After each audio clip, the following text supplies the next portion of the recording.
Die Sitzung beginnt mit einer Reise zurück durch Heidis jetziges Leben.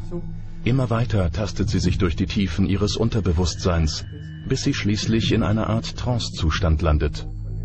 Und wir gehen in der Zeit weiter zurück, als du so um die 15 herum warst, oder vielleicht auch 14 oder 16, so dieses typische Teenager-Alter. Was gab es da vielleicht einen besonders schönen Moment in deinem Leben oder vielleicht auch einen Moment, der dein weiteres Leben dann später beeinflusst hat, der vielleicht nicht so schön war?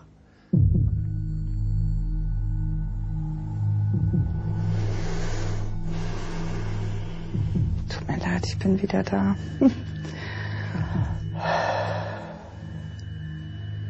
Ich bin noch zu angespannt, glaube ich. Der erste Versuch, ein Fehlschlag. Heidi findet in sich keine Ruhe. Eine andere Strategie ist jetzt gefragt. Es ist jetzt das Problem, dass sie also sich eingeengt fühlt, die äußeren Umstände sind da, sie kommt nicht richtig vorwärts. Also muss ich eine Alternative jetzt mir suchen. Schicken Sie ganz einfach erstmal in ein Haus hinein, was sie sich selber aussuchen kann. Sie kann dann in diesem Haus selber sich eine Tür aussuchen, diese Lebenstür, wie wir das in der Rückführung nennen, um dann dort entsprechend in das jeweilige Leben einzuschreiten. Das ist ein Zimmer. Ich sehe ein Bett. Ein großes Fenster. Ich merke, wie meine Beine ganz kalt werden, meine Hände. Vom gefühlten Alter, wie alt bist du da ungefähr? 10. Ich glaube, das ist das Schlafzimmer meiner Oma. Aber sie ist nicht da. Ich weiß nicht, wo sie hin ist. Ich bin allein in diesem Haus. Und ich bin ganz aufgeregt, als wenn irgendwas passiert wäre. Ich weiß nicht, was passiert ist. Ich habe Angst. Und ich weiß, dass sie gestorben ist. Ich fühle mich ganz allein. Ich kann den Schrank öffnen und sehe ihre Anziehsachen, ihre Kleidung.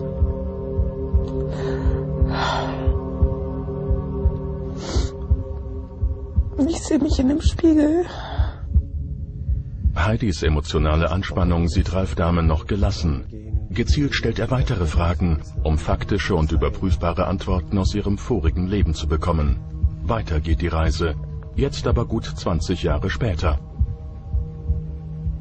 Und ich zähle jetzt nochmal von 1 bis 3 und bei 3 werden wir in der nächsten wichtigen Situation in diesem Leben sein. Und ich zähle 1, 2, 3. Ich stehe auf einem Platz, auf einem großen Platz. Das ist wie ein Marktplatz, ein Rathaus. Und wenn du dort auf diesem Platz stehst, wie fühlt sich das an? Es ist eine fremde Stadt. Wenn ich dich jetzt mal ganz spontan nach dem Namen dieser Stadt frage, steigt da irgendein Name in dir hoch? Aachen. Okay. Ein detaillierter Hinweis. Die Stadt, das Rathaus, ihr eigenes Haus. Heidi beschreibt Einzelheiten. Dabei ist sie noch nie in Aachen gewesen. Hallo? Hallo? Nach mehr als 2 Stunden ist alles vorbei. Und für Heidi nichts mehr so wie vorher. Ja, dann gucken wir mal. Ein Kaffee vielleicht dann? Gerne einen Kaffee. Ja, dann vielleicht mal bitte da einfach Platz nehmen. Dann wie es natürlich den anderen Menschen geht, ob die daran glauben, das müssen sie natürlich selber entscheiden. Aber ich habe für mich die Erkenntnis, dass ich schon mal gelebt habe und auch weiterleben werde. Doch das heutige Erlebnis ist noch nicht das Ende von Heidis Reise durch das Jenseits. Solange die Bilder in ihr noch lebendig sind, will sie auf Papier festhalten. Das Aachener Rathaus ist ein starker Hinweis. Noch stärker aber ist das Wohnhaus, das Heidi gesehen haben will. Also was mir ganz präsent ist, ist von der Fassade her, vom Dach her, so ein gestuftes Dach. Also das habe ich ganz, ganz genau in Erinnerung. Der nächste Schritt auf Heidis Suche liegt jetzt vor ihr. Sie muss an Ort und Stelle ihre Gefühle und Bilder überprüfen. Heidis Reise durchs Jenseits endet in Aachen.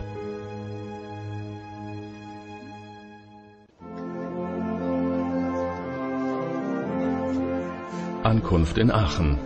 Heidi Rochler und ihr Rückführer Ralf Dahmen sind beide zum ersten Mal in der Stadt. Den Hinweisen aus Heidis Rückführung in ihr früheres Leben folgend, sind beide heute auf der Spurensuche an Ort und Stelle und werden schnell fündig. Das alte Rathaus ist sogar ein Weltkulturdenkmal. Für Heidi hat es auch eine persönliche Geschichte. Da oben sind die Figuren. Die Suche ist ein voller Erfolg. Die Bilder aus Heidis Erinnerung an ihr früheres Leben werden hier plötzlich lebendig. Es beweist mir, dass das, was ich in der Rückführung gesehen habe, dass es stimmt, dass es wahr ist. Dass ich also wirklich schon mal gelebt habe und dass ich somit auch keine Angst mehr vor dem Tod habe oder vor dem Sterben habe. Noch aber ist die Mission nicht abgeschlossen.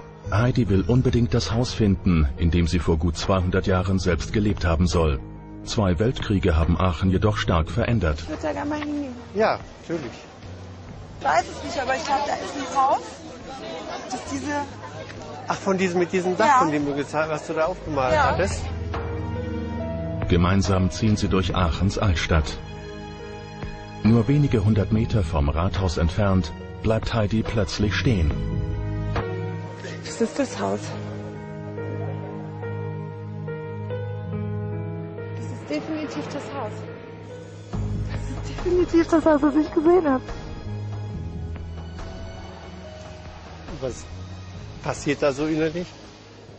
Ich weiß, dass es das ist, weil ich kenne die Straße, das ist das, was ich gesehen habe. Das ist auf der linken Seite, unten in dem Raum. Ich sag jetzt mal da, wo das linke Fenster jetzt ist. Da war früher die Küche. Zwischen Gebäuden aus den 50er Jahren steht tatsächlich ein altes Backsteinhaus. Die auffällige Dachform hatte Heidi kurz nach der Rückführung auf Papier gezeichnet. Also das berührt mich gerade ganz, ganz, ganz, ganz tief. Und das ist nochmal so dieser Beweis für mich innerlich, dass das, was ich da wirklich erlebt habe, dass das stimmt. Heidis Reise durch das Jenseits endet in Aachen. Die Reise zu ihrem früheren Ich aber hat gerade erst begonnen.